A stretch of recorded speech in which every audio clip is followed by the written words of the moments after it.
This is gonna be like a watch this before you go to start your freshman year at Del State.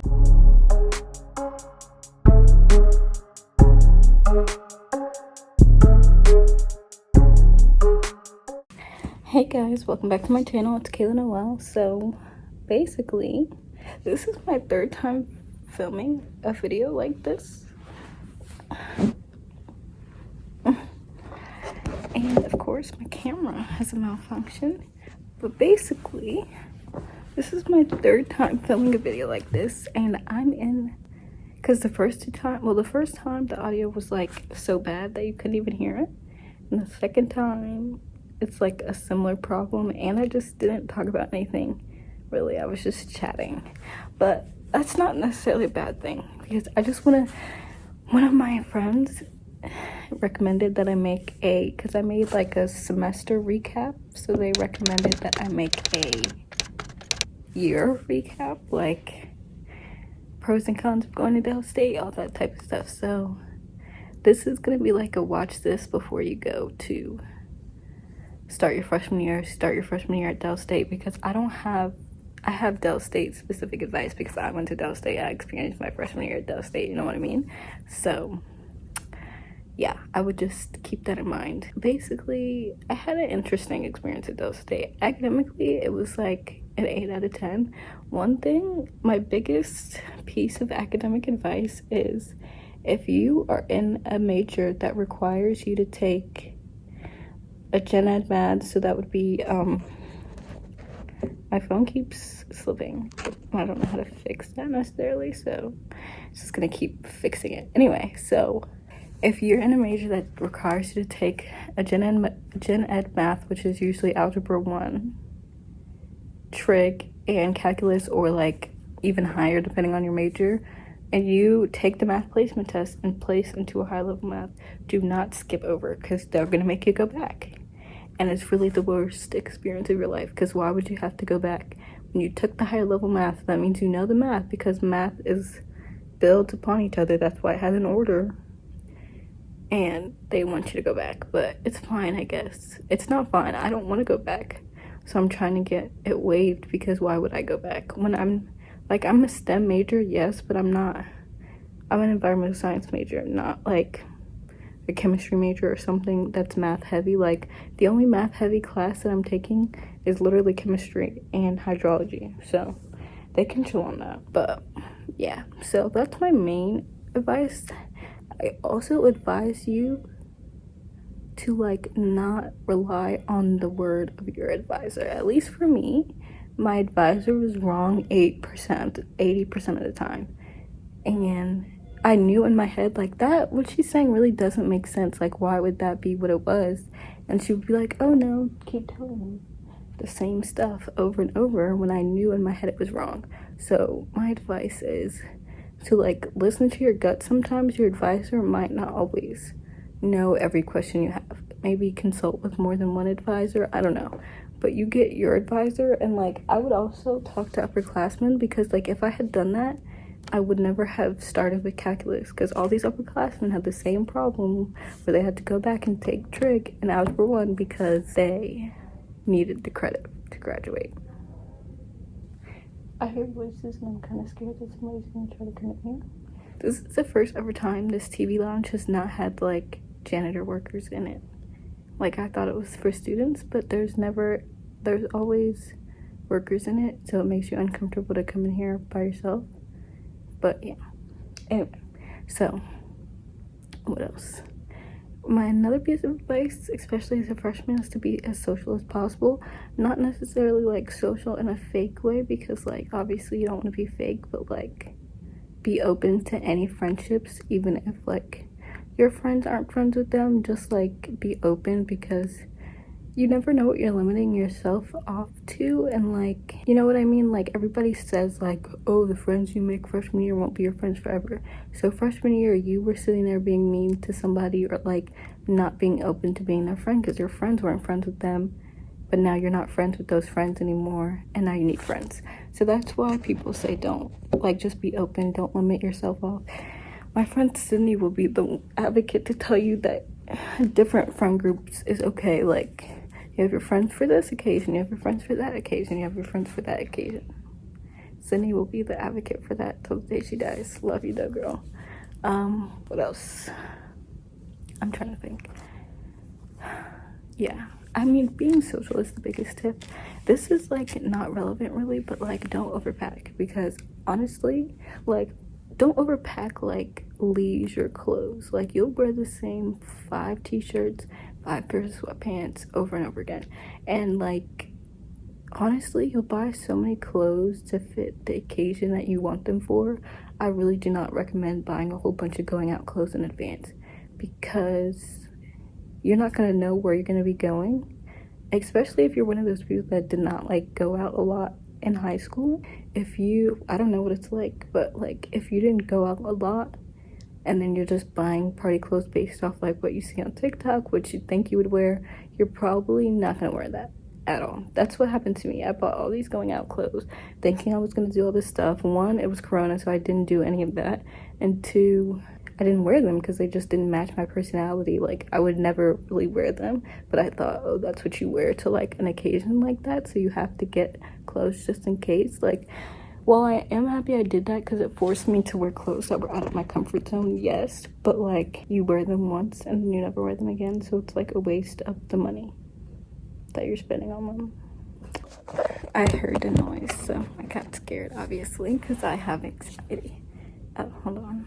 I feel like the noises have subsided. But anyway, yeah, that's what I recommend. Like, overpacking is really just a hindrance for you for moving in and moving out, because when you're moving out, you don't pack as good as when you moved in. So the organization is like, because you want to like party and like hang out with your friends until the very last second, so you don't spend as much time like worried about fitting things in places and making things as organized as possible. And then where are you going to put them? If you live far away, where are you going to put all that stuff?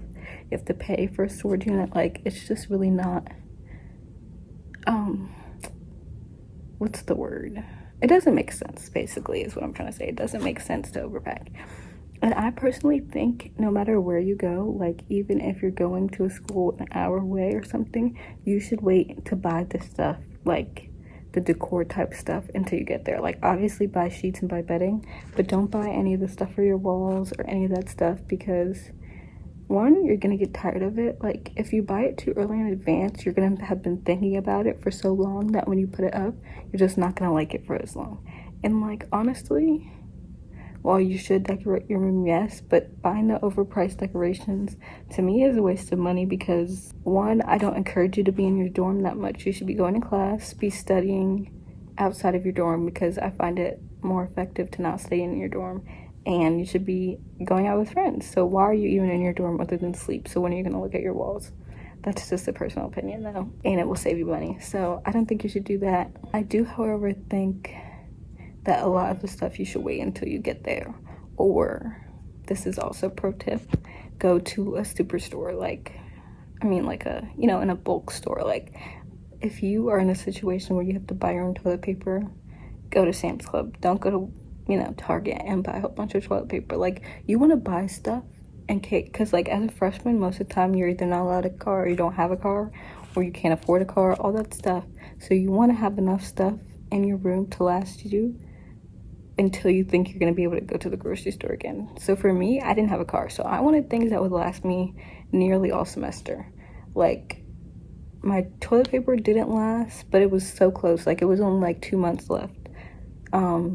Like paper towels, stuff like that you want to buy in like bulk, like literally like Sam's Club bulk, because you're gonna need them and you're gonna use them all the time. So might as well just buy it once and done, instead of a whole bunch of little transactions which add up.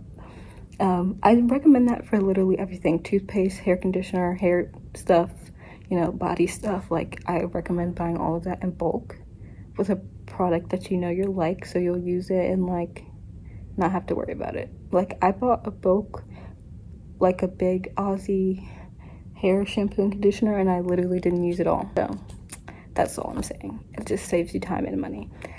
I recommend having extra things.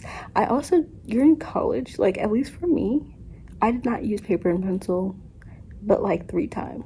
So I don't recommend going out and buying a whole bunch of binders, a whole bunch of folders. Like, yes, you need a folder because you're gonna get syllabuses, but nowadays 80% of things are paperless. And like, if you want the physical textbook, which is one, gonna cost you more if you don't have a book voucher, and two, gonna be like harder to carry around, when this Dell State at least gives you iPads. So like, being paperless is so much easier at Dell State. So like, they give you iPad, they give you Apple Pencil, and they give you a portfolio, like the typing thing. So being paperless is so much easier. So I do not recommend, especially if you're going to Dell State, to buy a whole bunch of pens, pencils, paper, all that stuff, because they give you all the tools to be paperless and be more environmentally friendly.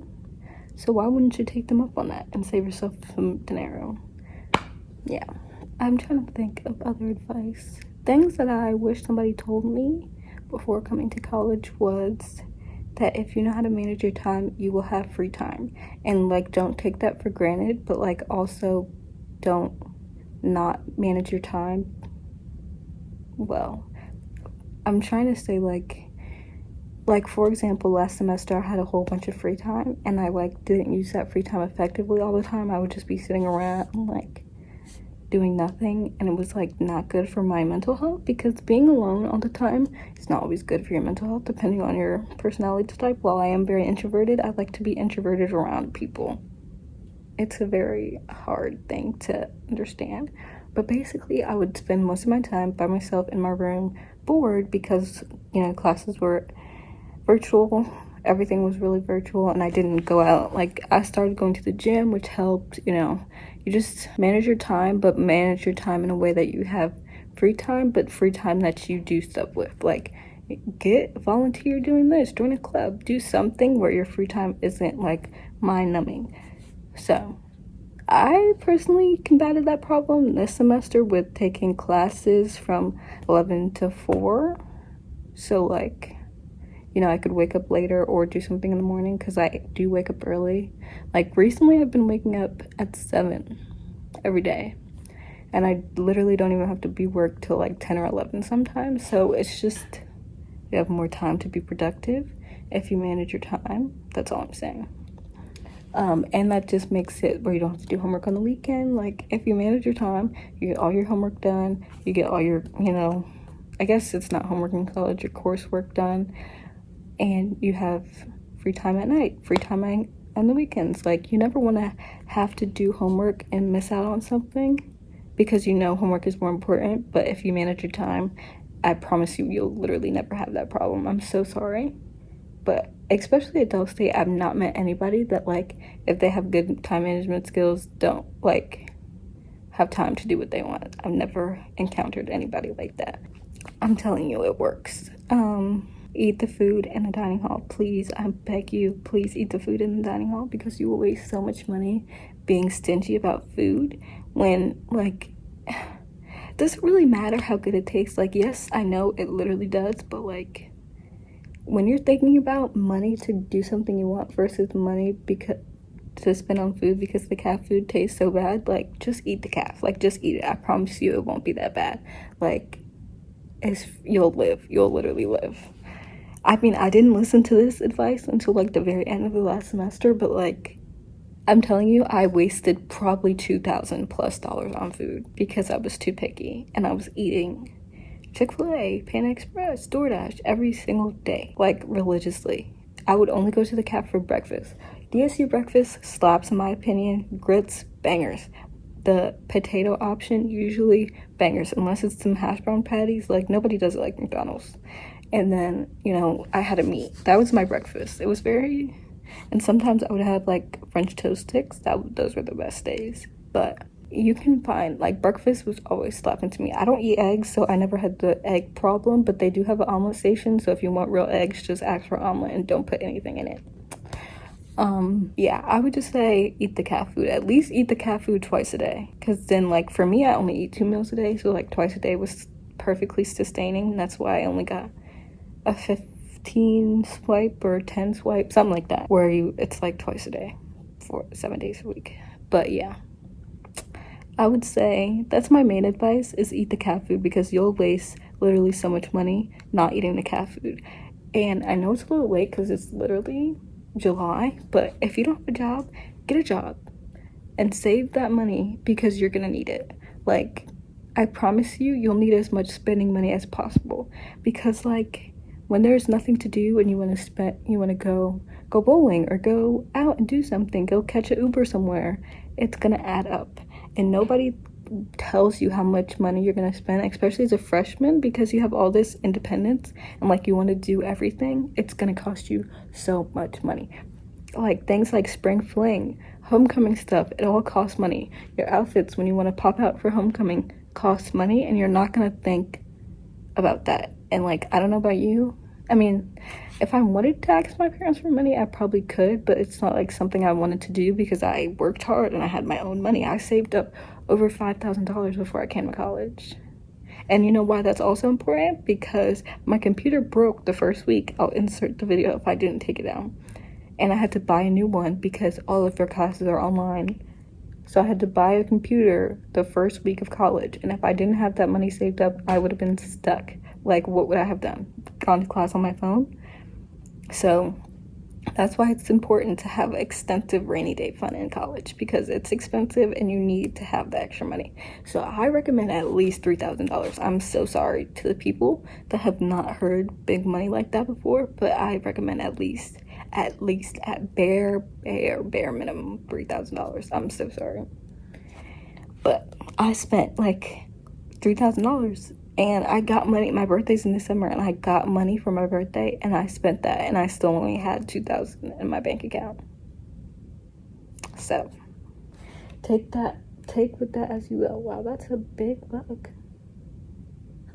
Anyway, I think that's really it for today's advice video. I promise you, like, all the advice that you're gonna get, like, I'm gonna make like a what to bring, what not to bring video, obviously, and like, yeah, but that's pretty much it, unless somebody asks me for more advice. Like, I just feel like all the advice you're gonna get, like, yes, it's helpful, but when you think about it, the only thing you need to do is be smart. If you're smart about your decisions, if you're smart about your choices, everything will come together, if that makes sense.